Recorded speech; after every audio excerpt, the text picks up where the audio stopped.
Author fill कहते हैं कि इन दो वर्ड्स का इम्पैक्ट इतना ज्यादा होता है कि ये किसी भी परेशानी या मुसीबत में पड़े लोगों या एंजाइटी या नर्वसनेस को फेस करने वाले लोगों के स्ट्रेस को एक ही मिनट में काफी हद तक कम कर देते हैं। आप अक्सर ऐसा देखते होंगे कि जब आप किसी नए आइडिया को, जो कि थोड़ा चैलेंजिंग है, लोगों के सामने रखते हैं तो उसके बारे में डिसीजन लेने में लोग कतराते हैं या नर्वस हो जाते हैं। कभी कभी इसके पीछे उनका रिस्क से होने वाले नुकसान का डर भी छुपा रहता है। ये काफी कॉमन है और ऐसा हर किसी के साथ होता है जब भी वो कोई इंपॉर्टेंट डिसीजन मेकिंग करते हैं। लेकिन इस डर और नर्वसनेस का नुकसान शायद उन लोगों को हो सकता है जो कि अपने आइडिया को लोगों के सामने रखते हैं। उनके लिए ये दो मैजिकल वर्ड्स काफी काम के हो सकते हैं। अगर आप उनकी इस नर्वसनेस की स्टेज में उन्हें इससे जुड़े हुए और रिस्क के बारे में बताएंगे तो जाहिर सी बात है कि वो इस आइडिया पर या तो डिसीजन मेकिंग ही नहीं करेंगे या फिर वो कोई डिसीजन लेते भी हैं तो इस बात के बहुत कम चांसेस होंगे कि ये डिसीजन आपके फेवर में हो जाएगा। इसलिए सबसे पहले तो आपको क्लाइंट के सामने कॉन्फिडेंस और रिलैक्स्ड दिखना चाहिए, जिससे उन्हें ये फील हो सके कि आप इस सिचुएशन को पूरी तरह से कंट्रोल कर सकते हैं। ये बॉडी लैंग्वेज उन्हें आप पर ट्रस्ट करने में हेल्प करेगी।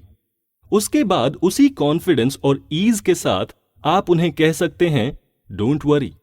ये वर्ड्स उस हाई स्ट्रेस्ड या टेंस्ड मोमेंट को नॉर्मल बनाने में एक मैजिक की तरह काम करते हैं। फिल कहते हैं कि कुछ सिचुएशन ऐसी होती हैं जिनमें किसी भी इंसान का डिसीजन मेकिंग में देर लगाना या उसमें नर्वस होना आम बात होती है, लेकिन उन्हें शायद ये एक नॉर्मल बात नहीं लगती है। इसलिए वो इसे ज्यादा सीरियस समझते हैं और उनका मानना होता है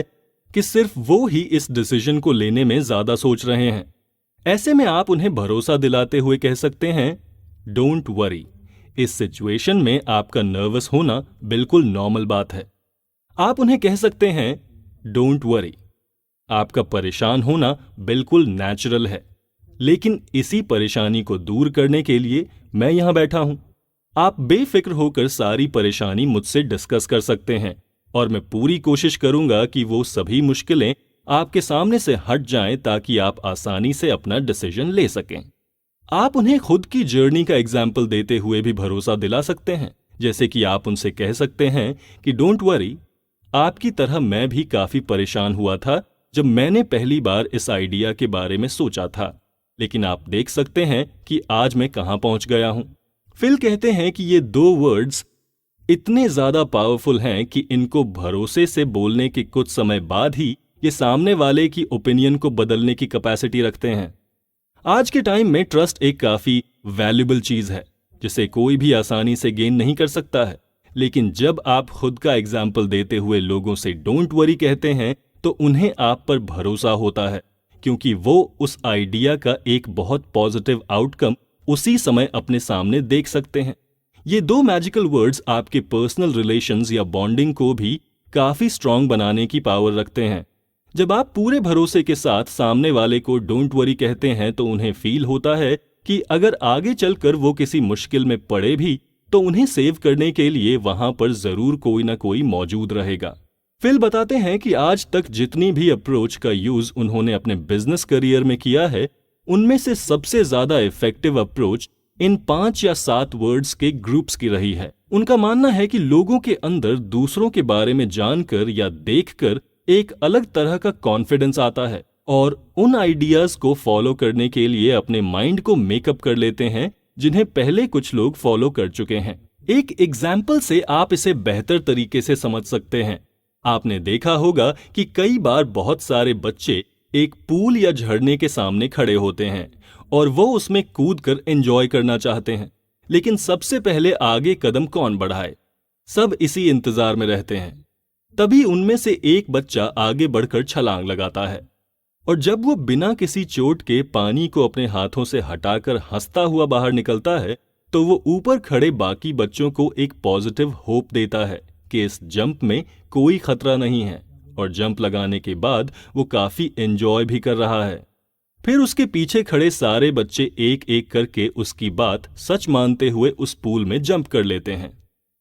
कुछ लोग जब दूसरों को एक एडवाइस देते हैं या खुद के आइडिया को एक्सेप्ट कराने के लिए उन्हें राजी करते हैं, तो वो कहते हैं कि मुझे लगता है कि आपको ऐसा करना चाहिए। लेकिन ये सेंटेंस आपके क्लाइंट या लोगों पर एक अथॉरिटी शो करता है। उन्हें ये फील हो सकता है कि आप उन पर अपने फायदे के लिए इस ऑप्शन को चुनने के लिए प्रेशर डाल रहे हैं। लेकिन जरा सोचिए, आप इसी बात को दूसरे तरीके से भी तो कह सकते हैं,